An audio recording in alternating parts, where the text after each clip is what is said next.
Se dice que la corona tiene su propio lenguaje, y su palabra más letal es el silencio. Y ese silencio acaba de caer como una sentencia sobre la reina Camila. En un movimiento que sacude la institución, la princesa Ana la ha borrado del futuro de la monarquía, y los muros del palacio tiemblan no por un grito, sino por una ausencia. Sucedió como lo hacen todos los desastres reales, silenciosamente detrás de puertas cerradas.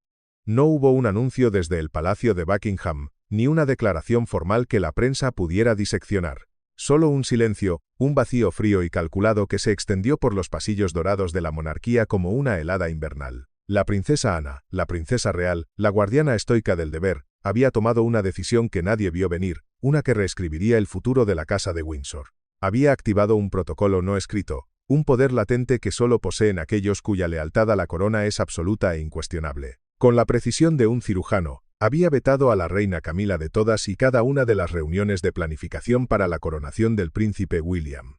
La noticia no se filtró a través de los tabloides, se manifestó en la ausencia. Las invitaciones a las reuniones del comité secreto, los memorandos cifrados que detallaban la estrategia ceremonial y los borradores del juramento sagrado dejaron de llegar a Clarence House. El nombre de Camila, la reina consorte, fue simplemente borrado de las listas de distribución con una eficiencia brutal. Los mensajeros que una vez cruzaban los parques reales con destino a su residencia fueron desviados. Las llamadas de su personal no fueron devueltas. La maquinaria del palacio, una entidad antigua y sin rostro, se había vuelto en contra de una de los suyos, ejecutando la orden con una obediencia escalofriante. Lo que se suponía que sería una transición de poder fluida, un paso ceremonial hacia el futuro, se había transformado de la noche a la mañana en un campo de batalla. Una guerra silenciosa por el alma de la futura monarquía. Fuentes cercanas al palacio, hablando bajo el más estricto anonimato, describen una atmósfera de tensión palpable, un aire denso, no de celebración, sino de cálculo. El círculo íntimo de William, siguiendo el liderazgo de hierro de su tía, actuó con una decisión implacable. Cada documento, cada discusión, cada pieza fundamental de la coronación se compartía dentro de un grupo herméticamente sellado, uno que reportaba directamente a Ana y a William. El mensaje era inconfundible, una declaración de intenciones escrita con tinta invisible. Esto no era un descuido administrativo, era una purga. Una purga simbólica. La firma, el núcleo inquebrantable de la institución, había trazado una nueva línea en la arena. Y Camila, la mujer que había luchado durante décadas por su aceptación, la que había soportado el escarnio público para finalmente sentarse junto al rey, se encontraba ahora en el exterior, mirando hacia adentro. La acción de Ana no era solo para proteger a William de las complejidades de la política familiar, era para proteger la línea de sangre. Era la reafirmación de que la verdad escrita en sangre, el legado del linaje directo, siempre prevalecería sobre un título conferido por el matrimonio. Era una vieja deuda con el pasado, con la memoria de la mujer que no pudieron proteger, cuyo fantasma aún camina por los pasillos de Kensington. La pregunta resuena desde los salones de Windsor hasta las cámaras del Parlamento. ¿Qué empujó a la mujer más leal de la corona a cometer un acto de tal desafío? Algunos susurran que fue protección, otros, que fue una advertencia. Pero la verdad es más compleja y mucho más peligrosa.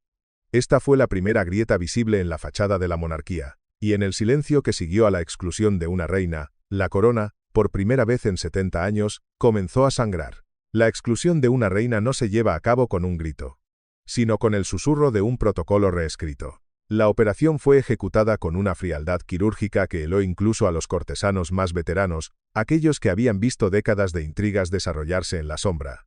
No fue una orden directa del rey Carlos, fue algo más sutil y, por lo tanto, más devastador. Fue la activación de lo que los conocedores llaman el protocolo de sucesión de Windsor, una serie de directivas no escritas, transmitidas en votos susurrados de una generación a otra, que priorizan la línea de sangre directa por encima de todos los demás lazos, incluidos los del matrimonio. Es el código de anulación definitivo de la monarquía, reservado para momentos de crisis existencial. La princesa Ana, en su papel de princesa real y matriarca de servicio más antigua, se convirtió en la ejecutora de este protocolo. No necesitaba el permiso de su hermano, actuaba en nombre de la corona misma, una entidad a la que servía con una devoción casi religiosa. Las agendas de las reuniones secretas del Consejo de Transición, el grupo encargado de forjar el reinado de William, se modificaron silenciosamente. Los mensajeros que antes se dirigían con paso rápido hacia Clarence House fueron redirigidos a los apartamentos del Palacio de Kensington, el dominio de William y Catherine. Los correos electrónicos cifrados, que contenían borradores del juramento de coronación y los diseños para el ceremonial, simplemente omitieron la dirección de la secretaria privada de Camila. La maquinaria del palacio, una fortaleza de reglas no habladas y lealtades invisibles, se adaptó con una eficiencia escalofriante, moviéndose como un solo organismo para aislar a la reina consorte. El círculo íntimo de William, compuesto por asesores de confianza y viejos amigos de la aristocracia que entendían el juego, cerró filas.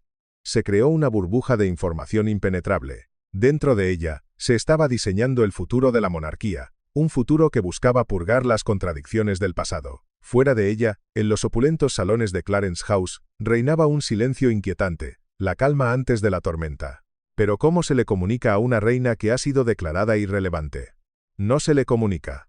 Se le permite descubrirlo. Fuentes internas revelan que Camila se enteró por accidente, la forma más cruel de todas. Su propio personal, confundido por la falta de correspondencia, hizo la pregunta prohibida. Un joven asistente, ajeno a la guerra silenciosa que se libraba, preguntó a la oficina del príncipe de Gales por qué su jefa no había sido copiada en un memorando crucial sobre la seguridad del evento. La pregunta quedó suspendida en el aire, sin respuesta. Primero hubo silencio, luego una evasiva cortés. La humillación fue inmediata y se extendió como un veneno por las venas de su equipo. Se sintió traicionada, no solo por Ana, a quien nunca había logrado ganarse, sino por todo el sistema en el que creía haber sido finalmente aceptada. El palacio, fiel a su costumbre, no dijo nada. Pero el mensaje resonó con la fuerza de un cañón. La firma había hablado. En la guerra por el alma de la monarquía, la visibilidad lo es todo. Y Camila, por primera vez desde que se puso el anillo de la reina, estaba siendo borrada del marco. No fue una rebelión. Fue una realineación. Y fue solo el comienzo de su caída. La verdad no llegó a través de canales formales. No hubo una carta con el sello real ni una llamada telefónica solemne. Llegó como un golpe sordo, un accidente burocrático que reveló una traición estratégica. Una breve línea en un calendario de personal que se había pasado por alto, un correo electrónico reenviado por error, reunión de planificación de la coronación, Palacio de Kensington. El nombre de Camila no estaba en la lista de asistentes. Al principio, su equipo, siempre leal, asumió que era un error administrativo, un descuido de algún funcionario de bajo nivel. Pero a medida que contactaban a las oficinas correspondientes y eran recibidos con un silencio evasivo, la verdad comenzó a solidificarse, fría y pesada como el mármol de un mausoleo. No había sido informada porque no había sido invitada. El pánico se extendió dentro de su círculo íntimo en Clarence House. Los asesores, hombres y mujeres curtidos en las guerras de palacio, instaron a la contención, sugirieron discreción. No muestre debilidad, le aconsejaron. Pero la furia de Camila, una emoción que había mantenido reprimida durante décadas bajo una capa de encanto público, superó la diplomacia. Esto no era solo una reunión. Era un símbolo. Una señal de que su voz, su misma existencia en el núcleo del poder, ya no tenía peso donde más importaba. Se dio cuenta de que el título de reina era solo eso, un título, y que la verdadera autoridad residía en la sangre, en el legado que ella nunca podría reclamar. Impulsada por una sensación de traición total, irrumpió en un salón privado donde el rey Carlos revisaba informes de estado. Las pesadas puertas de caoba se cerraron tras ella, y durante varios minutos largos y tensos, Clarence House resonó con una confrontación que nunca será reconocida oficialmente. «No pueden tratarme como a una invitada en mi propia casa», se dice que gritó, con la voz afilada por la incredulidad y la rabia. «Soy la reina aquí dentro». Era una declaración desesperada de su posición, un recordatorio de quién era y del precio que había pagado.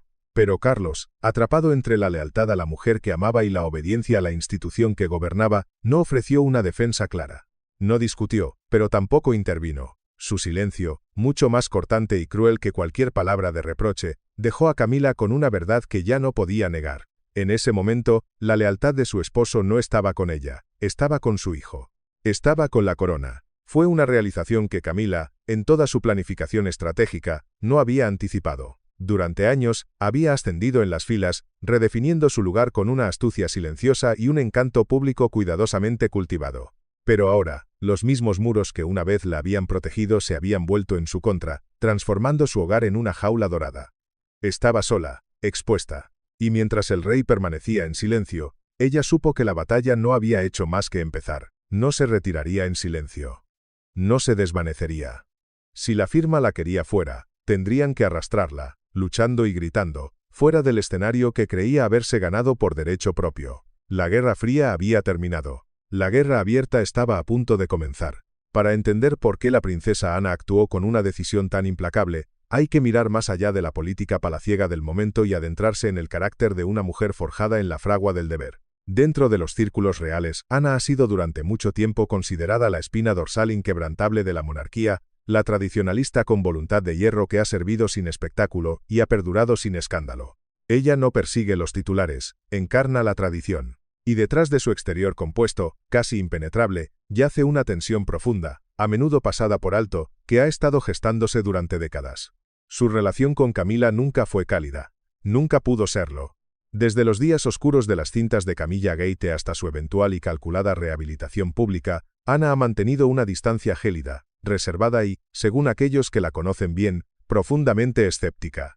Los observadores de la realeza han notado a menudo que mientras el resto de la familia, incluido el propio príncipe Felipe, hacía esfuerzos por abrazar públicamente a Camila en aras de la unidad, Ana rara vez iba más allá del mínimo indispensable exigido por el protocolo. No había momentos de afecto compartido, ni iniciativas conjuntas, ni risas cómplices. Solo un reconocimiento mutuo, tan frío como el acero de la corona de San Eduardo. Esta frialdad no nacía de la mezquindad, sino de un principio fundamental que rige toda su existencia. Ana cree en la jerarquía. Cree en el mérito del servicio por encima del sentimiento, y, por encima de todo, cree en ganarse el lugar a través del sacrificio, no de la seducción. El ascenso de Camila, impulsado por una relación adúltera y una campaña mediática multimillonaria, siempre fue visto por Ana como una elevación inmerecida, una mancha en la integridad de la institución. Una fuente del palacio, ya retirada, recordó un momento privado en los terrenos de Balmoral, poco después de la boda de Carlos y Camila. Ana, observando a la nueva duquesa de Cornualles recibir a los dignatarios, se volvió hacia un confidente y comentó en voz baja: «Algunos llevan la corona por deber. Otros la llevan por la imagen». Aunque nunca nombró a Camila, la implicación fue innegable y devastadora. Para Ana, la corona no es un premio que se gana al final de una larga campaña personal. Es una responsabilidad sagrada, un peso que se lleva desde el nacimiento, un deber ganado a través de una vida de servicio visible y de renuncias invisibles. Era un principio que sentía que Camila, con su historia de intriga y escándalo, nunca podría comprender del todo. Y luego estaba la sombra. El fantasma de Diana.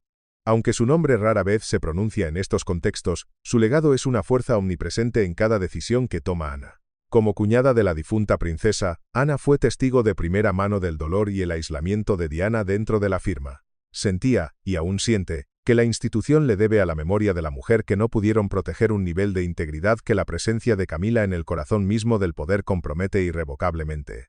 Su acción no fue solo una maniobra política. Fue un acto de lealtad tardía a la memoria de una princesa traicionada. Fue la columna vertebral de hierro de la monarquía, enderezándose para corregir una injusticia histórica. La mentalidad férrea de la princesa Ana solo se fortaleció una vez que Carlos ascendió al trono y la influencia de Camila comenzó a aumentar de forma exponencial. La nueva reina consorte, envalentonada por su título, empezó a afirmar una mayor presencia en las discusiones de protocolo, a tomar la iniciativa en apariciones públicas de alto perfil y, lo que más preocupaba a Ana, a reescribir activamente su propio lugar en el guión real. No se trataba solo de los momentos públicos, donde sus gestos y su proximidad al rey eran analizados por millones.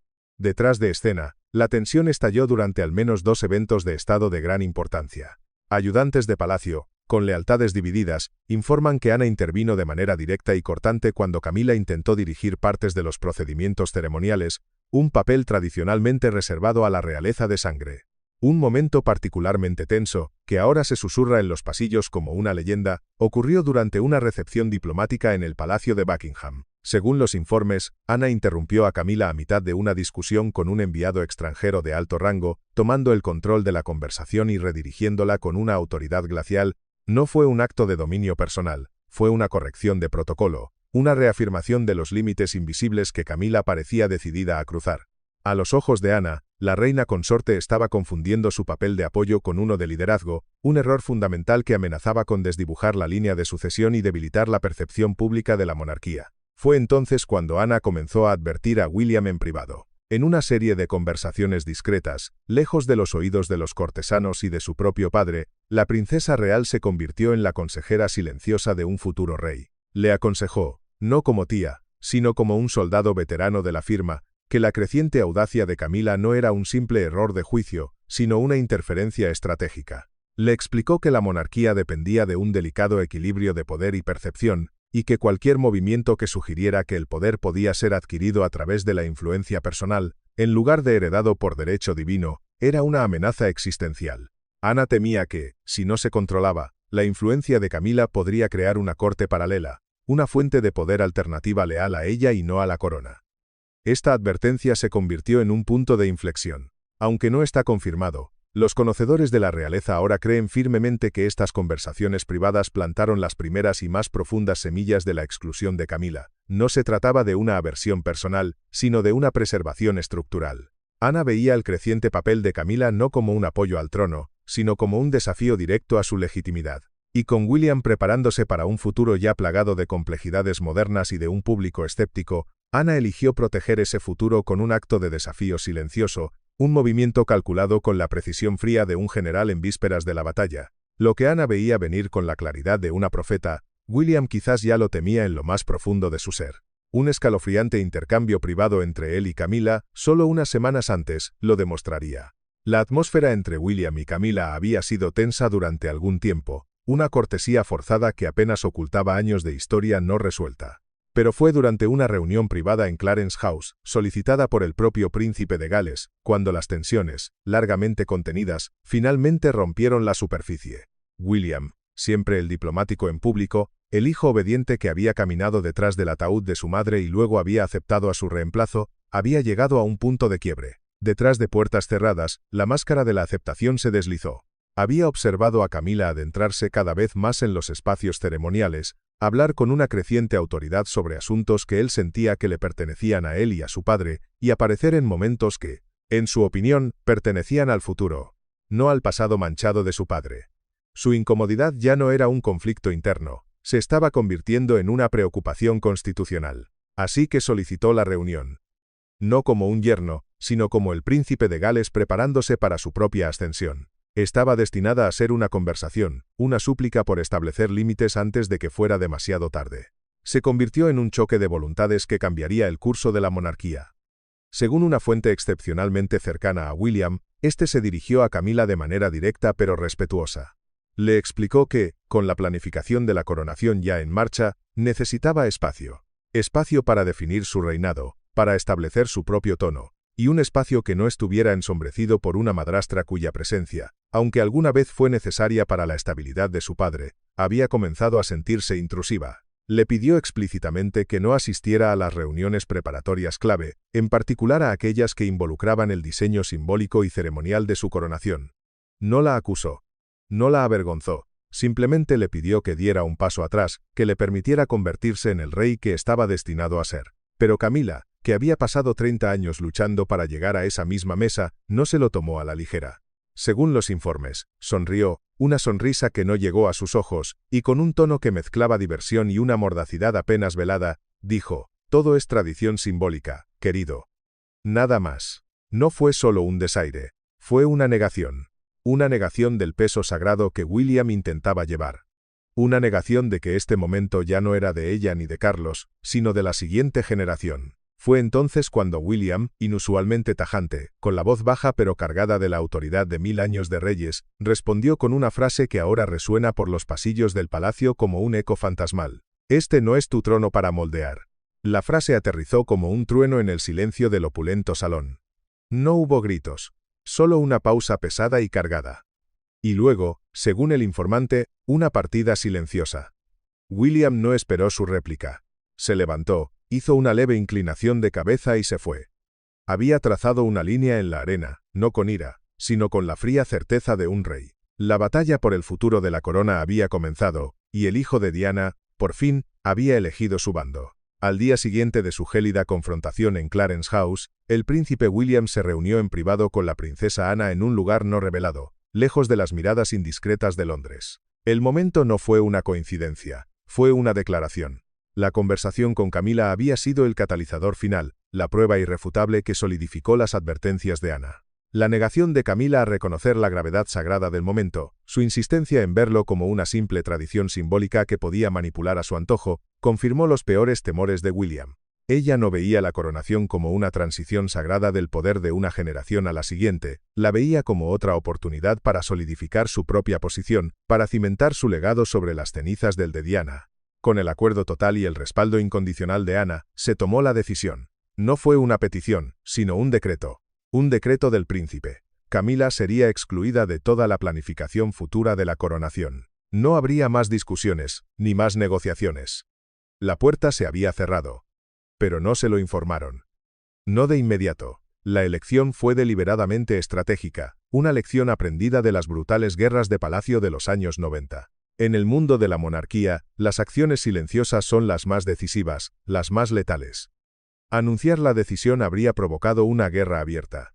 Ejecutarla en silencio era una sentencia de muerte política. Y así, la purga comenzó. Silenciosamente, las agendas fueron enmendadas. Las listas de invitados, ajustadas. La correspondencia oficial, redirigida. Las reuniones continuaron sin ella, como si nunca hubiera sido parte de ellas. La vida en el palacio siguió su curso con una normalidad aterradora, pero bajo la superficie, una corriente subterránea de cambio tectónico estaba alterando el paisaje del poder para siempre. Este no fue un acto de rebelión juvenil o de resentimiento personal. Fue un movimiento calculado de un futuro rey que, guiado por la única persona en la que podía confiar plenamente, entendió una verdad fundamental.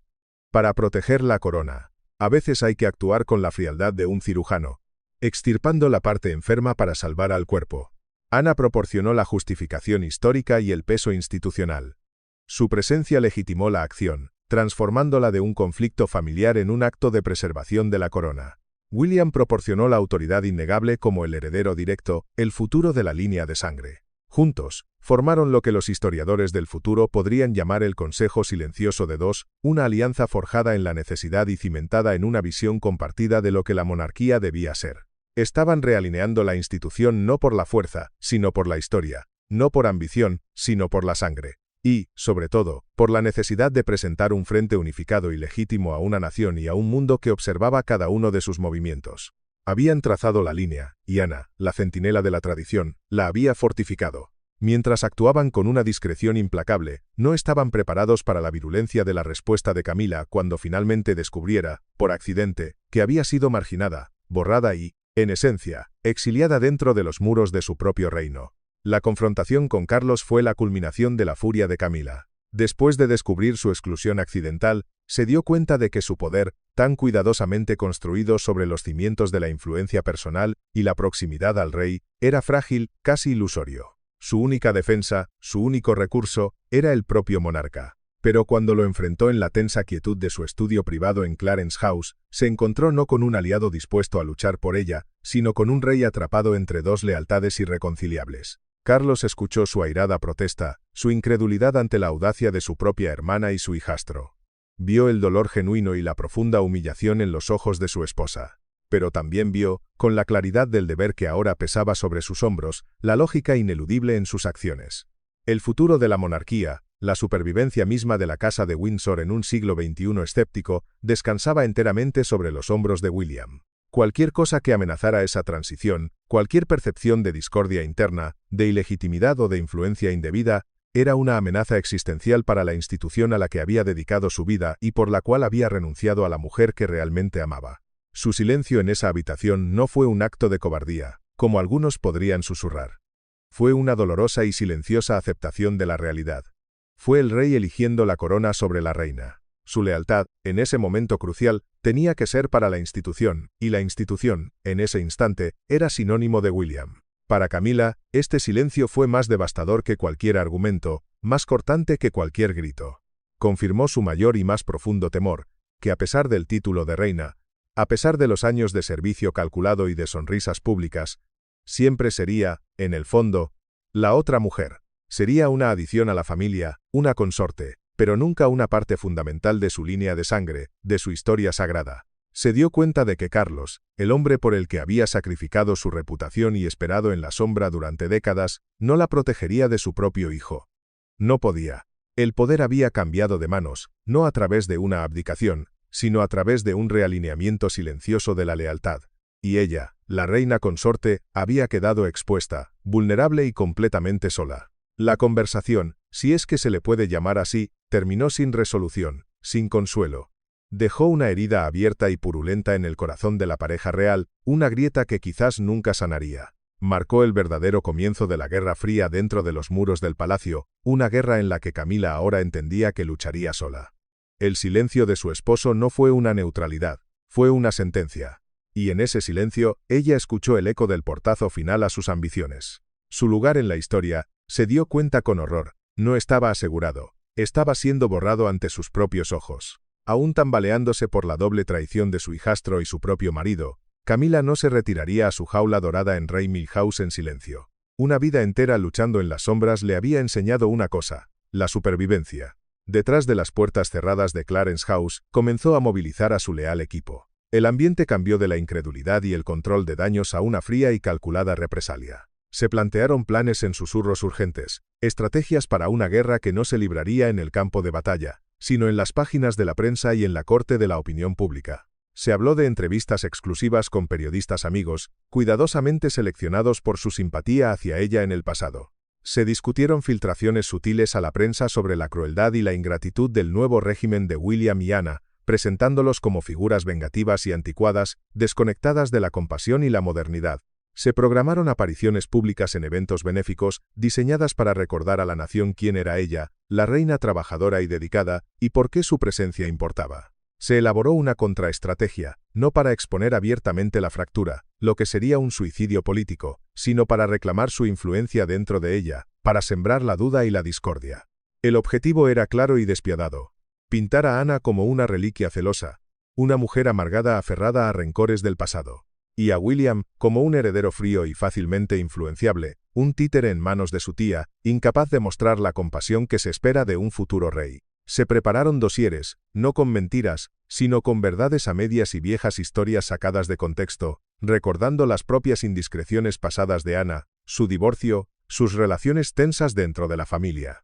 Se buscaron aliados dentro de la corte, aquellos cortesanos y aristócratas que se sentían marginados por el creciente poder de William y la popularidad de Catherine, la nueva princesa de Gales. Camila entendía, quizás mejor que nadie, que en la guerra real moderna, la percepción pública es el arma más potente. No podía ganar la batalla dentro de los muros del palacio, donde la sangre y la jerarquía siempre reinarían. Pero podía intentar ganarla en los corazones y las mentes del pueblo británico. Así comenzó una campaña de susurros, una guerra de guerrillas librada en las columnas de chismes de Fleet Street y en los círculos sociales de Londres. Quería recordarles a todos que, aunque la hubieran excluido de una reunión, ella seguía siendo la reina. Una reina ungida. Y no iba a ser borrada sin luchar. Pero mientras Camila se apresuraba a reafirmar su poder, la realidad era innegable. Los planes de coronación de William ya estaban tomando forma sin ella, a una velocidad vertiginosa.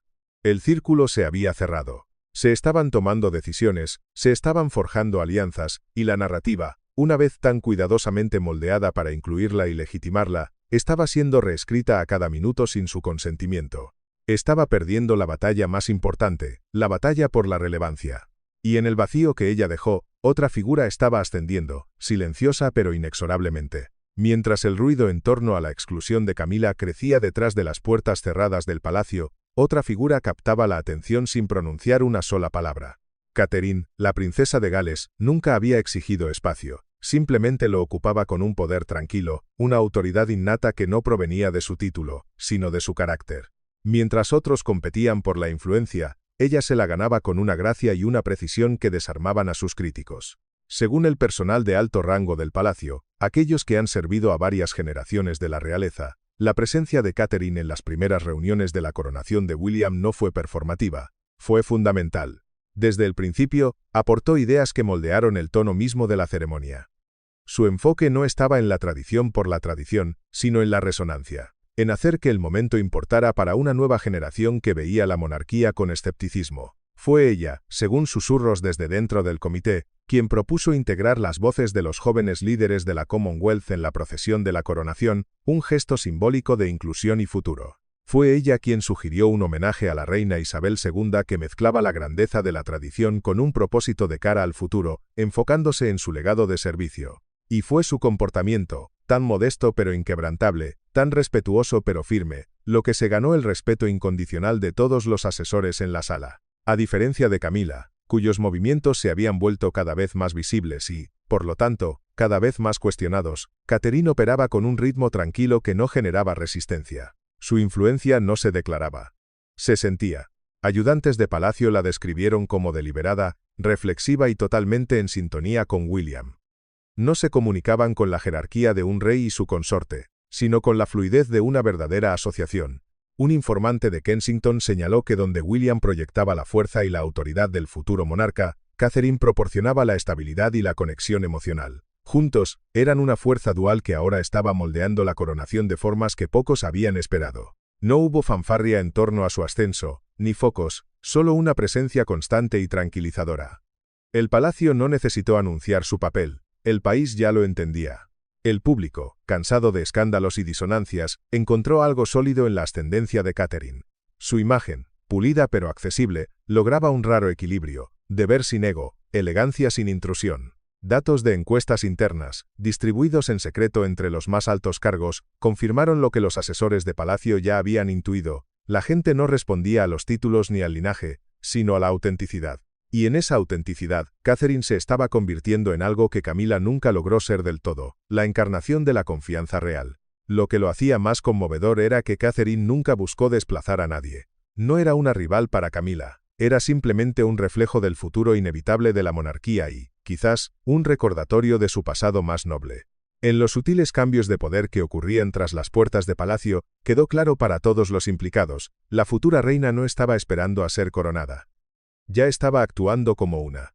Y su silenciosa ascensión era, en sí misma, una sentencia para Camila. En un silencioso y discreto rincón del castillo de Windsor, lejos de las miradas curiosas de Londres, el rey Carlos convocó a la princesa Ana para una reunión. Las fuentes la describen como tensa, susurrada y dolorosamente personal. No fue una reunión de estado, fue la súplica de un hermano y la desesperación de un esposo. Enfrentando una presión cada vez mayor por parte de una Camila herida, furiosa y combativa, Carlos buscó hacer lo impensable: reclamar el control sobre su propio hijo y deshacer el poderoso y silencioso golpe que Ana había orquestado. Para Camila, la exclusión era un golpe imperdonable a su dignidad y a su estatus. Para Carlos, era una amenaza directa a la delicada estructura de lealtad familiar que tanto había trabajado por reparar tras la muerte de su madre. Era la reapertura de viejas heridas que creía cicatrizadas. Pero Ana no había acudido a Windsor para retractarse, no había viajado a la fortaleza ancestral de su familia para ceder terreno. Había venido, como siempre lo había hecho durante más de 50 años, para defender la corona. No al hombre que la llevaba, sino a la institución misma. Carlos, según los informes, defendió el caso como un esposo. Habló del largo y difícil camino que Camila había recorrido, de la rehabilitación pública que había soportado con estoicismo, del lugar que, en su opinión, se había ganado a su lado.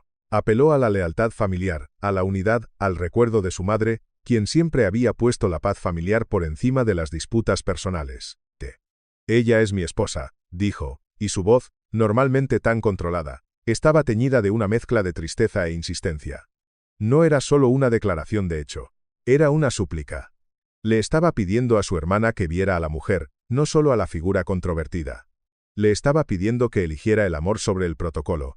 Intentó recordarle a Ana los años difíciles que habían pasado, cómo Camila había sido su apoyo incondicional en los momentos más oscuros, su única confidente en un mundo de formalidad y aislamiento. Intentó apelar a su sentido de la compasión, a la idea de que, después de tantos años, Camila merecía la paz y el respeto que conlleva su título. Pero estaba argumentando con emoción a una mujer que solo entiende el lenguaje del deber.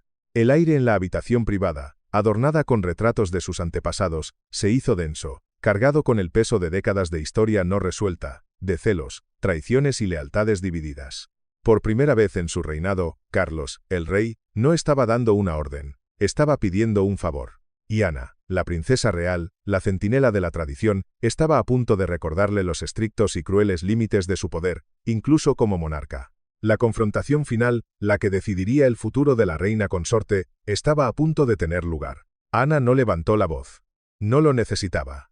Su autoridad no provenía del volumen, sino de una vida entera de servicio ininterrumpido. Su respuesta fue tan inamovible como los muros milenarios del castillo de Windsor que los rodeaban. Escuchó la súplica de su hermano, el dolor en su voz, el peso de su conflicto interno, y luego, con una calma que desmentía la gravedad sísmica de sus palabras, pronunció la sentencia que puso fin al debate y, en esencia, al poder de Camila. Él es nuestro futuro, dijo. Y cada palabra fue un golpe de martillo en el ataúd de las ambiciones de la reina consorte. Se refería, por supuesto, a William. Esa simple frase de 4 palabras lo cambió todo. No había contrapunto que Carlos pudiera ofrecer. No había argumento sentimental o lógico que pudiera superar esa verdad fundamental. Porque en esa única línea, Ana le recordó la única regla que ni el amor, ni la lealtad, ni siquiera el poder de un rey podían anular: la monarquía no pertenece al monarca reinante. No pertenece al pasado, ni siquiera al presente.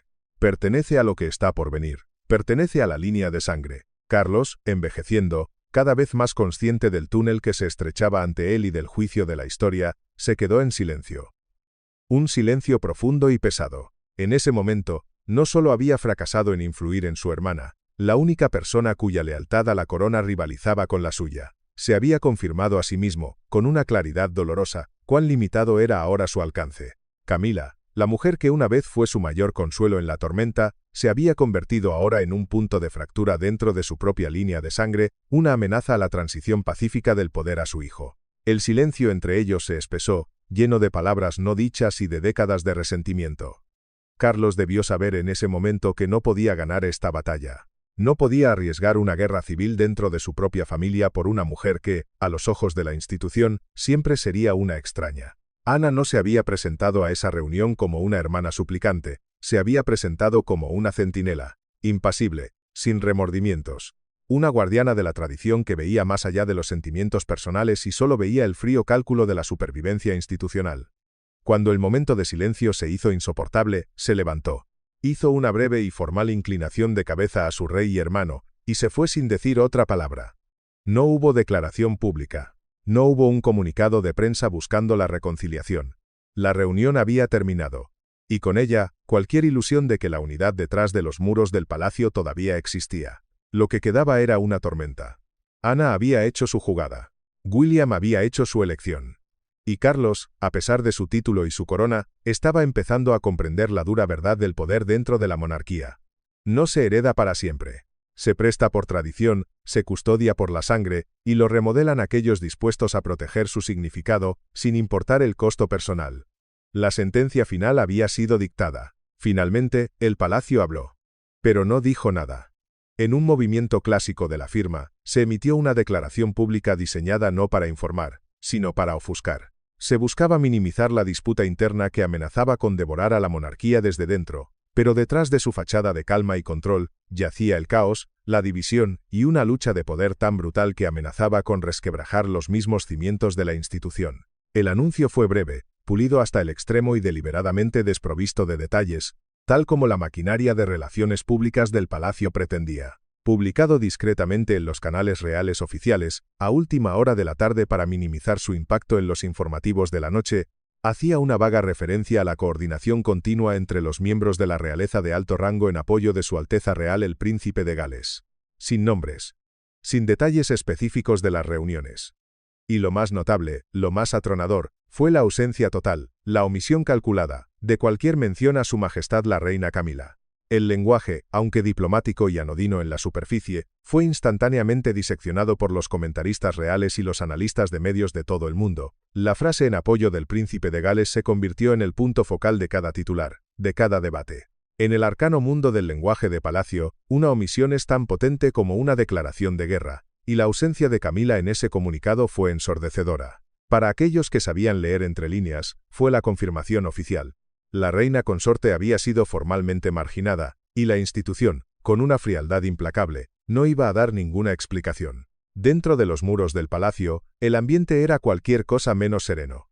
Se distribuyeron memorandos internos con instrucciones urgentes de mantenerse en el mensaje. Se informó a los miembros del personal, desde los mayordomos hasta los secretarios privados, que no debían relacionarse con los periodistas, que debían negar el conocimiento de cualquier reunión de planificación específica y, lo más importante, que debían evitar usar el nombre de Camila en cualquier contexto relacionado con la coronación. Fue una operación de contención total, una cuarentena informativa diseñada para minimizar las consecuencias, controlar la óptica y preservar la frágil ilusión de unidad. Pero las ilusiones solo funcionan cuando las grietas están ocultas. Y en este caso, las fracturas ya habían sangrado a la vista del público. El equipo de Camila, una vez más sorprendido y traicionado, se sintió abandonado. No solo había sido excluida del proceso, sino que ahora estaba siendo borrada de la conversación por completo, convertida en un fantasma en su propio reino. Un informante cercano a su círculo íntimo describió la atmósfera en Clarence House como hirviendo, con susurros de represalias y contraataques arremolinándose detrás de las puertas cerradas. Para Camila, el daño ya estaba hecho. No solo la habían apartado, la habían hecho invisible. Y en una monarquía donde la percepción es sinónimo de poder, la invisibilidad es el exilio. La declaración que se suponía que iba a calmar la tormenta solo avivó preguntas más profundas y peligrosas. La verdad, como siempre, gritaba en los espacios intermedios. En un giro impactante que nadie, ni siquiera los observadores más astutos de la realeza, vio venir, una carta privada salió a la luz. Una carta escrita a mano por la princesa Ana, destinada únicamente a los ojos de su hermano, el rey. Nunca debió ser vista por el público. Su existencia misma era una violación del protocolo más sagrado de la corona. Pero su contenido, filtrado a través de una fuente desconocida dentro del palacio, golpeó el corazón de todo lo que la familia real afirma proteger: la lealtad, la unidad y la tradición. Semanas antes de que Camila fuera oficialmente marginada, Ana había plasmado en papel, con su distintiva y formal caligrafía, una súplica inusualmente emocional a Carlos. La carta, de 3 páginas, exponía una verdad cruda, inquietante y sin barniz. La monarquía, bajo su nueva dirección, se estaba desviando de su núcleo. En ella, Ana no hablaba desde el resentimiento o la rivalidad, sino desde una profunda y casi desesperada preocupación por la supervivencia de la institución. Advertía que, sin contención, sin un retorno a los principios fundamentales del deber por encima del deseo, la institución podría degenerar en lo que describió escalofriantemente como un desfile de contradicciones, una cáscara vacía de ceremonia sin la sustancia del respeto ganado. No nombró a Camila directamente.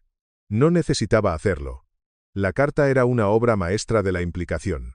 Describía el peligro de la percepción, la erosión de la confianza que se produce cuando las relaciones personales, especialmente aquellas nacidas de la traición, comienzan a eclipsar el deber nacional. Las palabras de Ana eran implacables, desprovistas del lenguaje edulcorado de la corte. Llamó a William la última columna vertebral de la tradición con visión, una frase poderosa que señalaba no solo su fe inquebrantable en su sobrino, sino su creencia de que la supervivencia misma de la corona ahora dependía enteramente de su juicio y su carácter, no del de su padre. Instó a Carlos, no como su hermana, sino como una guardiana de la monarquía, a dejar ir para que la corona sobreviva. No fue un ataque, fue una advertencia. Un intento final de persuadirlo, de hacerle ver que el precio de su felicidad personal podría ser la legitimidad de la institución que había jurado proteger. Reconoció el dolor personal que su consejo podría infligir, el costo que tendría en su matrimonio. Pero dejó una cosa absolutamente clara: la preservación del legado milenario de la corona debe prevalecer siempre sobre la comodidad temporal de un monarca. La filtración de la carta, ya fuera una rebelión silenciosa desde dentro del palacio por parte de un leal a la vieja guardia, o un desliz estratégico de alguien desesperado por inclinar la balanza de la opinión pública, tuvo consecuencias inmediatas y devastadoras. Los miembros de alto rango de la realeza quedaron atónitos, no por los sentimientos de Ana, que muchos sospechaban desde hacía tiempo, sino por su precisión, su elocuencia y su momento. Las palabras, despojadas del barniz real, aterrizaron como un trueno. De repente, ya no se trataba solo de quien había sido excluido de una reunión. Se trataba de quien había decidido hablar, de por qué lo había hecho y de la verdad innegable que contenían sus palabras. Ana, a menudo subestimada por su silencio, había emergido como la brújula moral de una institución a la deriva. Y su carta no era una petición, era el manifiesto de la nueva guardia. Y mientras el polvo comienza a asentarse, una verdad se eleva de entre el caos. El papel de Camila en el próximo capítulo de la historia no solo se verá disminuido. Puede que haya terminado por completo. La familia real no es ajena al escándalo, pero esta vez, la fractura no fue causada por forasteros, ni por la prensa indiscreta. Fue forjada desde dentro, en el crisol de la lealtad y el legado. Y de las cenizas del choque entre Ana y Camila, una nueva era ha comenzado. Una definida no por Carlos, sino por William y Catherine. Lo que una vez se susurró como especulación ahora ha emergido como la verdad silenciosa detrás de los muros del palacio. La coronación de William, antes vista como el siguiente paso inevitable en una secuencia centenaria, se ha transformado en algo mucho más simbólico, un renacimiento generacional. Ya no es simplemente la ascensión de un monarca, se ha convertido en la restauración de una visión que se creía perdida, una de servicio, contención y reverencia ganada, no exigida. El cambio no es sutil. Camila, quien una vez estuvo a punto de moldear la narrativa visual y simbólica del nuevo reinado, ha sido ahora cuidadosamente desplazada a la periferia. Su papel, según aquellos más cercanos a los preparativos, se ha reducido a la de una observadora ceremonial. Caminará, saludará, sonreirá, pero no influirá. Su voz ha sido silenciada en las cámaras donde realmente importa el poder. En su lugar, es Ana quien permanece más cerca del lado de William, no en una exhibición pública, sino en un consejo privado. Se ha convertido en la mano firme detrás del trono, no una gobernante en la sombra, sino una guardiana, una centinela de la tradición. Su guía no solo ha moldeado la eliminación de las distracciones, sino la formación de una base de principios que refleja el deber por encima del decoro, la sustancia por encima del espectáculo. Y luego, está Catherine. Admirada durante mucho tiempo pero nunca ruidosamente asertiva, ha emergido como la reina de facto en espera, no solo por matrimonio, sino por movimiento, por intención. Cada paso que da junto a William es deliberado, cada iniciativa que lidera está imbuida de propósito. Juntos, ofrecen lo que muchos temían que se hubiera perdido para siempre, una monarquía que entiende tanto sus límites como su inmenso legado. La respuesta del público ha sido rápida y, para el palacio, asombrosa. La confianza en la institución, que se había tambaleado bajo el peso de repetidas controversias, ha visto un aumento repentino y dramático. Por primera vez en años, los índices de aprobación se han disparado, no por discursos o campañas de relaciones públicas, sino por lo que la gente ve: convicción sin ruido, unidad sin arrogancia. La monarquía ha comenzado a sentirse menos como una reliquia y más como una brújula. La firma, que una vez fue una fortaleza de tradición y jerarquía, ahora se erige como algo más fluido, redefinido por aquellos que se han ganado su lugar, no simplemente lo han heredado. La batalla no se trataba de eliminar a Camila por poder. Se trataba de preservar la integridad de la corona. Y al hacerlo, Ana, William y Catherine han hecho que la monarquía pase del modo de supervivencia a algo aún más raro: la relevancia. Porque en esta nueva monarquía, la tradición es sagrada, pero la supervivencia exige cambio. Y esta vez, el cambio vino desde dentro. No todas las heridas están destinadas a sanar, pero la corona, al menos por ahora, ha sido protegida.